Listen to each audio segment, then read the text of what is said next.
नमस्कार दोस्तों, एक बार फिर से आप लोगों का रेडियन गुरुकुल के डेली करंट अफेयर सेशन में स्वागत है।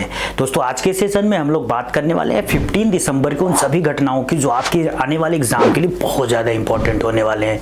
तो जो भी दोस्त चैनल पर नए हैं वे चैनल को सब्सक्राइब कर लेंगे ताकि उनको लगातार डेली करंट अफेयर्स के सेशन मिलते रहें। चलिए दोस्तों, आज के सेशन को शुरू करते हैं और आज के सेशन का पहला और most important question, Donald Trump को आखिर क्यों टाइम मैगजीन ने पर्सन ऑफ द ईयर का पुरस्कार दिया है। दोस्तों, तो पहले तो आप ये जान लो कि जब टाइम मैगजीन किसी व्यक्ति को पर्सन ऑफ द ईयर का अवार्ड देती है तब एसएससी डीएसएसबी स्टेट सर्विस हो या फिर कोई टीचर रिलेटेड एग्जाम हो, लगातार उनमें ये क्वेश्चन बार बार छपता है कि इस साल का टाइम मैगजीन के द्वारा पर्सन ऑफ द ईयर पुरस्कार किसको दिया गया है। तो चलिए आज के सेशन को इसी क्वेश्चन के साथ शुरू करते हैं। दोस्तों, क्वेश्चन है कि who has been named as the person of the year 2024 by Time magazine in December 2024। तो देखिए, जो टाइम मैगजीन है ये अमेरिका की बहुत ही सुप्रसिद्ध एक मैगजीन है और ये क्या करती है कि हर साल पूरी दुनिया से जो व्यक्ति सबसे ज्यादा चर्चा में रहता है या जिसका इन्फ्लुएंस पूरी दुनिया पे सबसे ज्यादा पड़ता है उसे as a person of the year के रूप में अनाउंस करती है। तो दिसंबर 2024 में इस साल का जो person of the year announce किया गया है, किसको किया गया है टाइम मैगजीन के द्वारा? डोनाल्ड ट्रंप को। दोस्तों, डोनाल्ड ट्रंप को इससे पहले 2016 में भी टाइम मैगजीन ने अपने यहां पर्सन ऑफ द ईयर का अवार्ड दे रखा है। तो ये दूसरी बार है जब इनको यह पुरस्कार दिया जा रहा है। दोस्तों, अगर यहां पे बात करते हैं थोड़ा सा कि ये जो टाइम मैगजीन है इसने ये जो पर्सन ऑफ द ईयर का अवार्ड देना स्टार्ट किया था, पहली बार कब किया था? तो देखिए 1927 में पहली बार इस अवार्ड को इनॉग्रेट किया गया था और तब से लेकर अब तक यानी कि 2024 तक भारत की तरफ से एकमात्र व्यक्ति हैं जिनको टाइम मैगजीन ने अपने इस कवर पेज पे पर्सन ऑफ द ईयर के रूप में नियुक्त किया था। दोस्तों, वो कौन थे? तो बिल्कुल याद रखिएगा, हमारे देश के father of nation Mahatma Gandhi. Gandhi ji को टाइम मैगजीन ने 1930 में यानी कि 1930 में अपने कवर पेज पे स्थान दिया था और उनको एज ए टाइम मैगजीन का person of the year announce किया था। दोस्तों, अब बात करते हैं कि डोनाल्ड ट्रंप को 2024 का यह प्रतिष्ठित सम्मान क्यों दिया गया।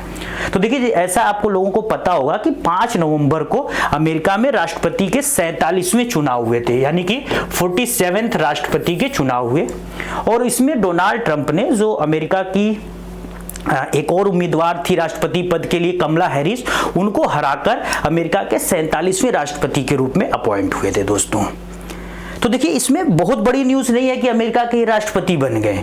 इसमें बड़ी न्यूज ये है कि डोनाल्ड ट्रंप ऑलरेडी 2016 से लेकर 2020 तक अमेरिका के राष्ट्रपति थे।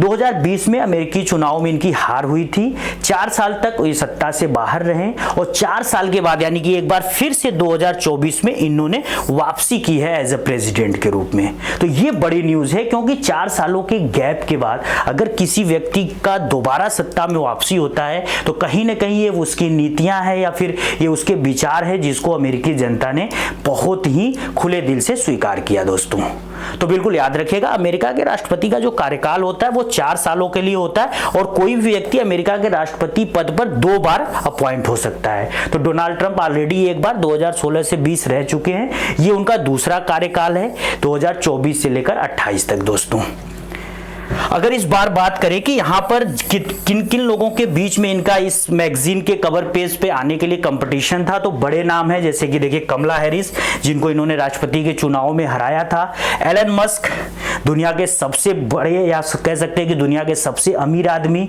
इसके अलावा बेंजामिन नेतन्याहू जो इजराइल के प्रेसिडेंट है। दोस्तों, इसके अलावा प्रिंसेस ऑफ वेल्स। तो ये कुछ बड़े नाम हैं जिनके साथ इनका कंपटीशन था और इन सबको हराकर डोनाल्ड ट्रंप दूसरी बार टाइम मैगजीन के कवर पेज पर स्थान बनाते हैं और 2024 का person of the year award जीतते हैं। दोस्तों, इसके बाद दोस्तों आज के सेशन का एक और इंपॉर्टेंट क्वेश्चन है, who is chairing the 4th national conference of chief secretaries in new Delhi in December 2024।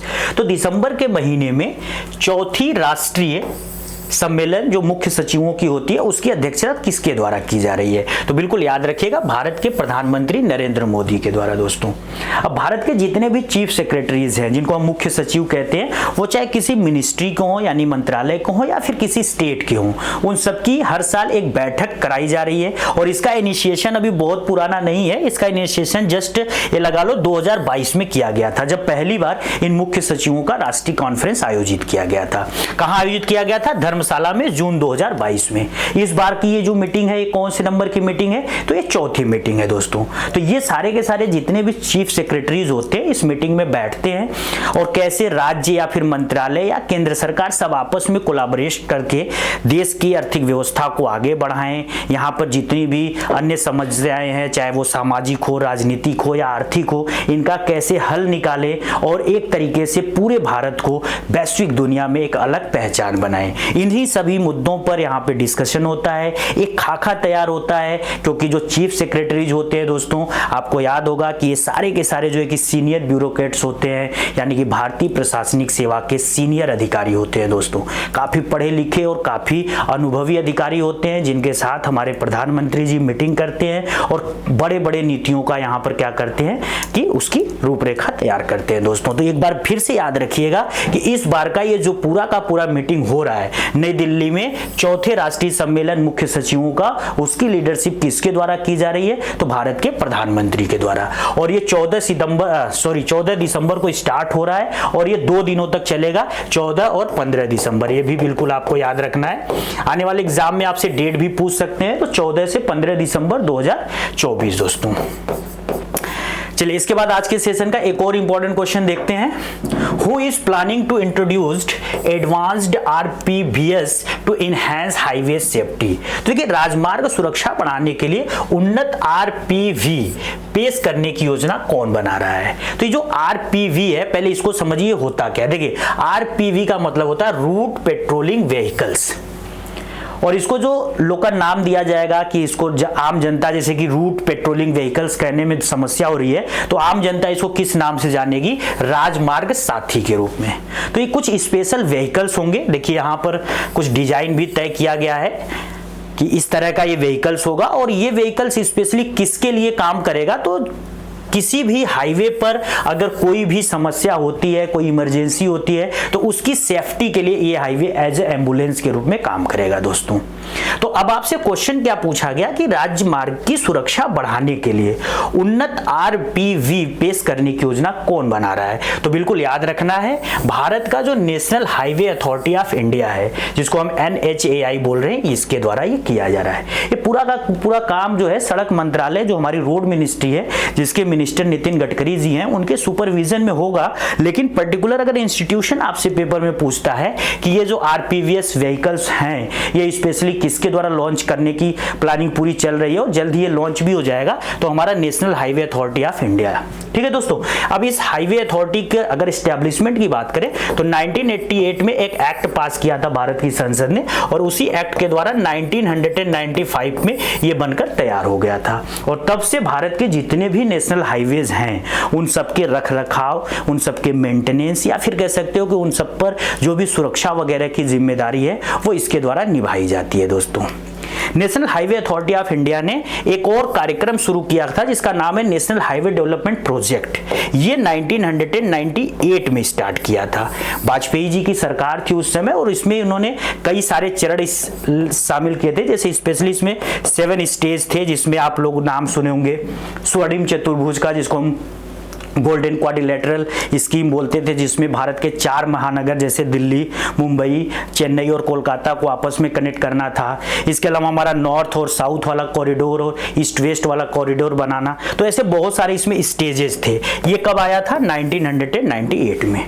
एक और यहाँ पे आपको चीज बता दें, एयरपोर्ट अथॉरिटी ऑफ इंडिया के बारे में। ये भारत का जो विमानन क्षेत्र है या एविएशन सेक्टर है उसको पूरी तरीके से रेगुलेट करता है, और इसका एस्टेब्लिशमेंट किस वर्ष हुआ था, 1995 में दोस्तों।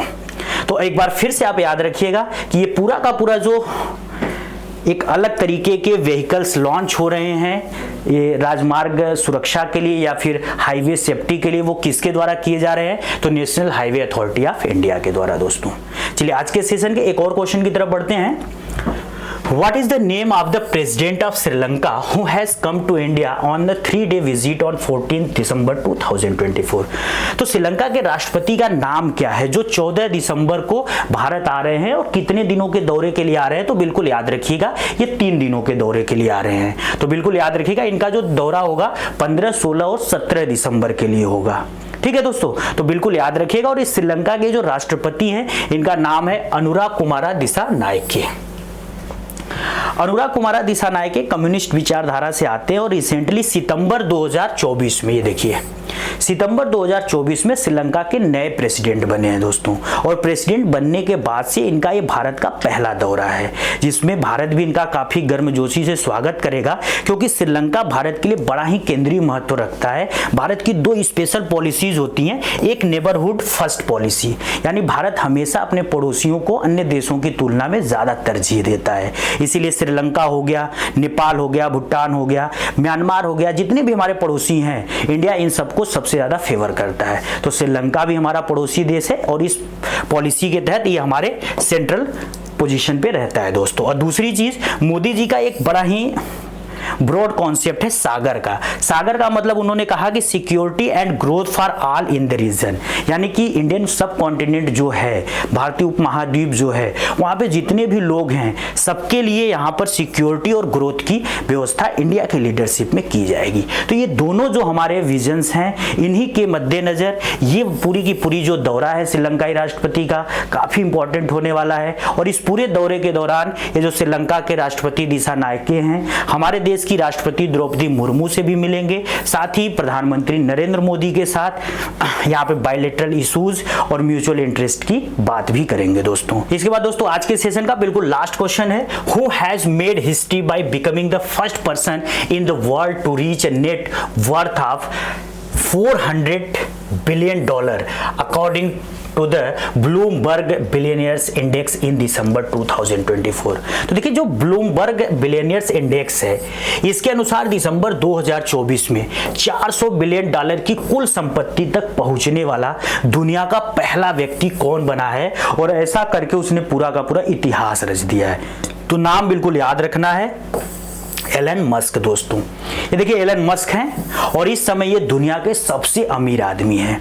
अमीर तो ये काफी समय से हैं, लेकिन इन्होंने रिसेंटली एक ऐसा अचीवमेंट हासिल किया है, एक वैसा माइलस्टोन वहां पे इन्होंने स्टैब्लिश किया है जिसको पार करना बड़ा ही मुश्किल है आने वाले समय में दोस्तों। तो इन्होंने $400 बिलियन की संपत्ति अर्जित कर ली है और ऐसा करने वाले दुनिया के पहले व्यक्ति बने हैं। अभी जो $400 बिलियन है, अगर हम इसको इंडियन करेंसी में कन्वर्ट करें तो ये लगभग 33,938 करोड़ रुपए के आसपास आता है। इसको अप्रोक्सीमेटली आप कह सकते हो लगभग 34,000 करोड़ रुपए। तो 34,000 करोड़ या 34,000 करोड़ की संपत्ति के साथ आज के डेट में जो ये एलन मस्क हैं, दुनिया के सबसे अमीर आदमी बन गए हैं। और दूसरे नंबर पे जो व्यक्ति हैं, अब देखिए इनके पास मात्र $140 बिलियन की संपत्ति है। और ये दूसरे नंबर पे कौन है, बिल्कुल याद रखिएगा, जेफ बेजोस दोस्तों। ये जेफ बेजोस कौन है, Amazon.com के संस्थापक या फिर कह सकते हो कि अमेजन कंपनी के मालिक।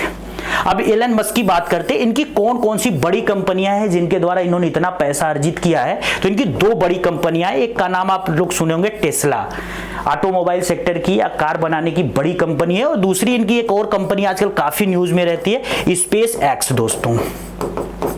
ये अंतरिक्ष से रिलेटेड जो भी स्पेस से रिलेटेड रिसर्च या फिर सैटेलाइट वगैरह है उस सेक्टर से संबंधित है।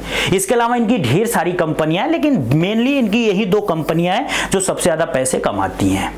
अच्छा, यहाँ पे एक चीज और याद रखिएगा, जब अमेरिका के राष्ट्रपति चुनाव हो रहे थे तो इन्होंने डोनाल्ड ट्रंप का साथ दिया था, या कह सकते हो कि इन्होंने खुले रूप से डोनाल्ड ट्रंप को एज ए राष्ट्रपति के रूप में इन्होंने वोट किया था, जिसकी वजह से जब डोनाल्ड ट्रंप राष्ट्रपति बनकर वापस आए हैं वहां के अमेरिकी चुनाव में, तो इन्होंने क्या, इनकी जो संपत्ति है, इनका कंपनी का जो शेयर है वो बहुत तेजी से बढ़े, इसलिए ये इनका पूरा का पूरा जो नेटवर्थ है वो भी बहुत तेजी से इंक्रीज हुआ दोस्तों। अगर भारत की तरफ से बात करें दिसंबर 2024 के डेटा के हिसाब से कि इंडिया का सबसे अमीर आदमी कौन है करेंटली, तो यह है मुकेश अंबानी। और मुकेश अंबानी के पास जो पूरी संपत्ति है लगभग $120 बिलियन की है दोस्तों। तो कहां मुकेश अंबानी $120 बिलियन पर, और कहां एलन मस्क कहां पहुंच गए हैं $400 बिलियन पर दोस्तों। तो बिल्कुल याद रखिएगा, दुनिया के पूरे इतिहास में अब तक इतनी संपत्ति दर्ज करने वाला कोई भी व्यक्ति नहीं बना था, एलन मस्क बने हैं। एलन मस्क किस कंपनी के फाउंडर हैं, कंपनियों का नाम याद रखिएगा। आज के सेशन में बस इतना ही दोस्तों। आज के सेशन की पूरी पीडीएफ आपको रेडियन गुरुकुल के टेलीग्राम चैनल से मिल जाएगी, जाकर वहां से डाउनलोड कर लीजिएगा। डेली करंट अफेयर्स अपडेट के लिए आप रेडियन गुरुकुल के यूट्यूब चैनल के साथ जुड़ जाइए। वीडियोज अच्छे लग रहे हैं तो इनको लाइक करिए, कमेंट करिए और दोस्तों के साथ शेयर करिए। और सबसे इंपॉर्टेंट चीज दोस्तों, अगर चैनल पर नए हैं तो चैनल को सब्सक्राइब करिए।